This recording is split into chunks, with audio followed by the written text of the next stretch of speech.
Assalamualaikum warahmatullahi wabarakatuh.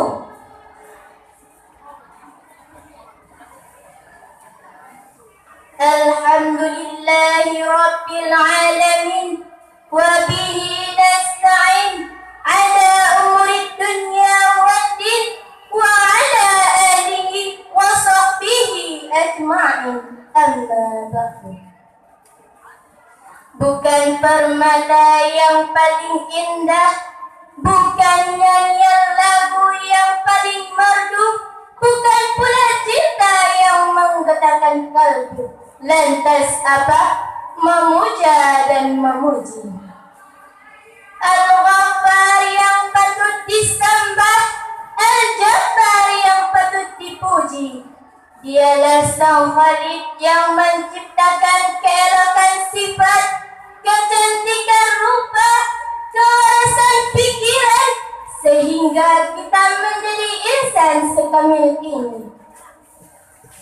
Selawat bermahkotakan salam semoga selalu tercurahkan kepada seorang pemuda padang Sahara yang tandus lagi gersang, yang tak mengenal kata lelah demi berkibarnya bendera dinul Islam, yakni La ilaha illallah Muhammadar Rasulullah.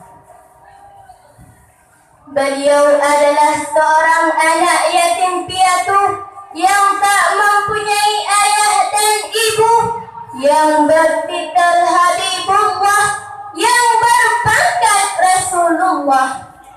Beliau adalah Habibana wa Nabiyana Muhammad sallallahu alaihi wasallam.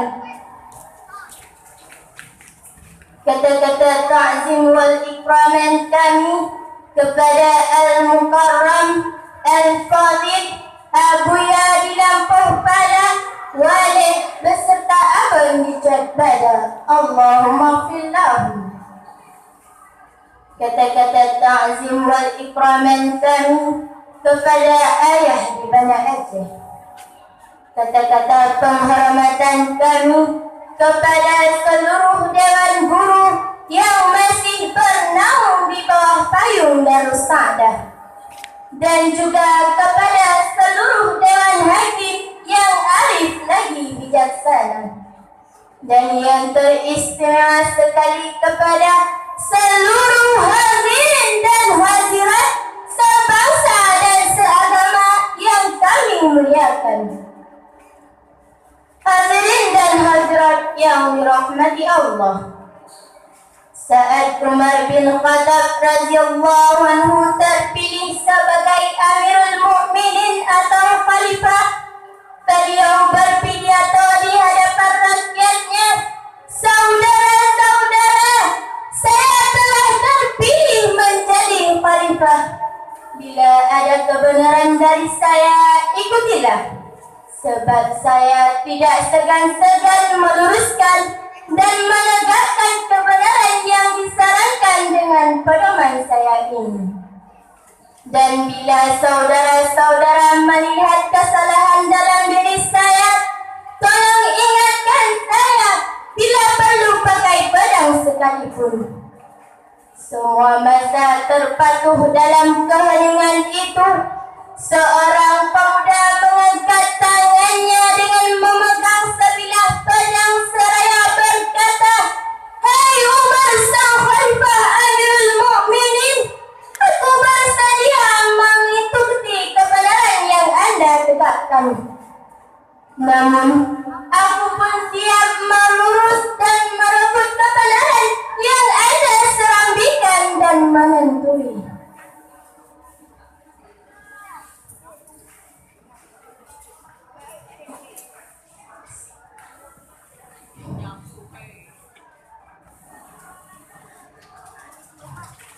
Ini pula yang menjadi topik pembahasan kami di ajang Musabaqah Syarhil Quran pada hari ini, yang berorientasi remaja dan pemuda sebagai generasi penerus bangsa.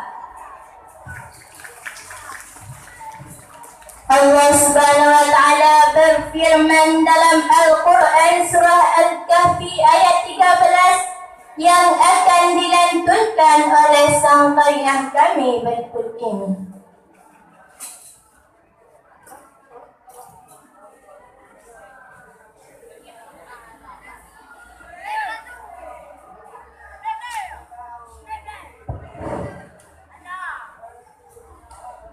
أعوذ بالله من الشيطان الرجيم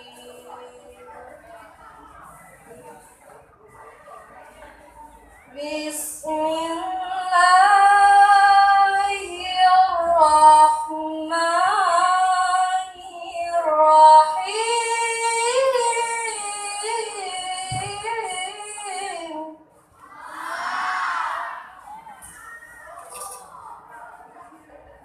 نحن نقص عليك نبأهم بالحق إنهم فتية آمنوا بربهم وزدناهم هدى. Aku berlindung kepada Allah dari godaan syaitan yang terkutuk dengan menyebut nama Allah yang Maha Pengasih lagi Maha Penyayang. Kami ceritakan kepadamu Muhammad kisah mereka dengan sebenarnya. Sesungguhnya mereka adalah pemuda-pemuda yang beriman kepada Tuhan mereka, dan kami tambahkan petunjuk kepada mereka. Ma'asyiral muslimin wal jumratul mu'minin rahimakumullah. Cerminan dari siklus kehidupan manusia yang awalnya lemah lalu menjadi kuat, kemudian kembali menjadi lemah. Pemuda adalah lambang keberanian yang tak pernah lumpuh. Pemuda adalah lambang kekuatan yang tak pernah rapuh. Pemuda adalah lambang semangat yang tak pernah mundur.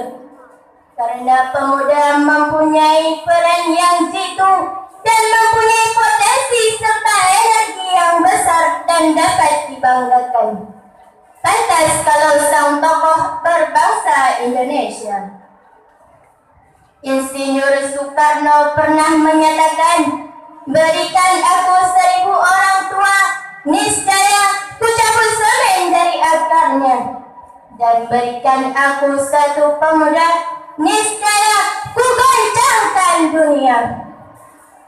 Dari pernyataan tersebut, kalau tidak untuk lebih memperhatikan eksistensi pemuda pada masa yang akan datang, dengan mengetahui semua fakta, kita sadar betapa pentingnya peran generasi muda untuk membangun bangsa yang besar ini. Seorang pujangga Mesir pernah mengungkapkan dalam syairnya, sesungguhnya pada tangan pemuda lah terletak keputusan umat, dan pada kaki mereka lah terletak kehidupan umat. Rasulullah sallallahu alaihi wasallam menyadari betul tentang eksistensi pada seorang pemuda yang kelak akan memimpin masa depan.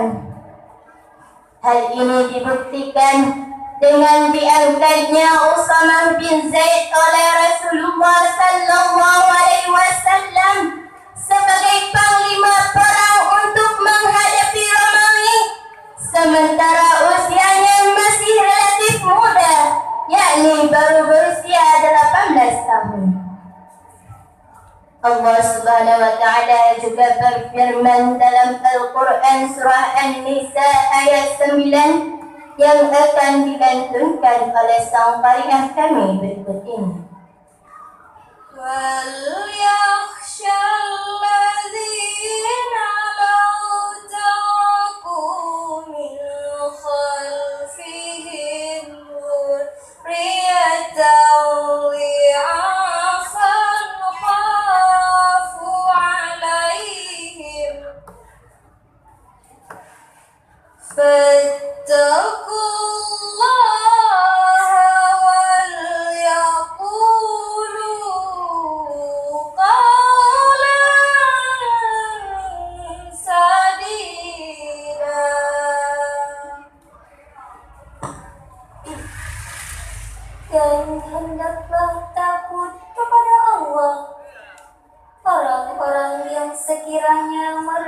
mereka meninggalkan keturunan yang lemah di belakang mereka, yang mereka khawatir terhadap kesejahteraannya. Oleh sebab itu, hendaklah mereka bertakwa kepada Allah, dan hendaklah mereka berbicara dengan tutur kata yang baik. Majelis hakim yang terhormat serta hadirin yang diberi rahmat. Sosok pemuda yang harus ditiru dan dapat dipercaya ini, artinya Islam membutuhkan generasi-generasi yang mempunyai jiwa yang ikhlas, otak yang cerdas, pribadi yang tegas dan pekerja keras. Islam tak membutuhkan generasi pemalas. Islam tak mengharapkan generasi perampas, pengupas dan pengeras. Jika kita ingin tahu pemuda yang benar-benar menjalankan nilai-nilai yang Islami, tidak membuat onar di tengah-tengah kehidupan, segala bentuk kemaksiatan sama-sama kita berantas, dari narkoba, judi, perzinaan dan pergaulan bebas. 15 abad silam, baginda Rasulullah sallallahu alaihi wasallam mengungkapkan secara tegas dalam sabdanya, "Syubbanu yawm rijalul ghad, the young today is the result tomorrow." Pemuda hari ini, pemimpin hari esok. Dengan demikian, wajib hukumnya agar kita takut meninggalkan generasi yang lemah. Seiring dengan ungkapan Profesor Dr. B.J. Habibie, mantan Presiden ketiga rakyat Indonesia, beliau mengungkapkan ada 5 kelemahan yang harus diwaspadai pada generasi Muslim saat ini, yaitu lemah fisik, lemah harta, lemah ilmu, lemah akhlak, dan yang paling dikhawatirkan adalah lemah akidah.